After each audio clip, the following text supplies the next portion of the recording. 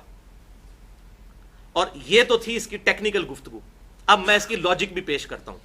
بخاری اور مسلم کی متفق علیہ حدیث ہے، بخاری میں 1459، مسلم میں 2263، کہ آپ صلی اللہ علیہ وسلم نے فرمایا کہ 5 اونٹوں سے کم میں زکوٰۃ نہیں ہے. 5 اونٹوں کی قیمت کتنی بنتی ہے؟ تقریباً 5 لاکھ روپیہ. اچھا، جس کے پاس 5 اونٹ ہیں، 5 لاکھ روپیہ اس کی قیمت بنی، اس پہ زکوٰۃ 5 اونٹوں سے کم ہے اگر، تو اس پہ 4 اونٹوں پہ بھی زکوٰۃ نہیں. 4 اونٹوں پہ تقریباً 4 لاکھ روپے بن گیا. لاکھ روپے کا ایوریج اونٹ آتا ہے. اور چاندی کا نصاب جو ہے وہ تو 38,000 روپیہ بنتا ہے، 52.5 تولے، کیونکہ 750 روپے تولا ہے. اس سے آپ آدھا اونٹ بھی نہیں خرید سکتے. یہ میں لاجیکل بات کر رہا ہوں. اگر گولڈ کا نصاب لیا جائے وہ تقریباً اسی کے قریب قریب بنتا ہے، 3.25 لاکھ روپے کے قریب. یہ لاجیکل بھی میں نے بات کی. اچھا، پھر بکریوں کا آپ نصاب دیکھیں، 40 بکریوں سے شروع ہوتا ہے. 40 بکریوں کی آپ ذرا قیمت نکال کے دیکھیں، 7-8 لاکھ روپے بنتی ہے اگر 20,000 روپے کی بھی لگائی جائے بکری. تو چاندی میں تو آپ 2 بکریاں مشکل سے خریدتے ہیں چاندی کے نصاب کے اعتبار سے، اور 40 بکریوں پہ جا کے زکوٰۃ کا نصاب شروع ہو رہا ہے بکری کے اوپر.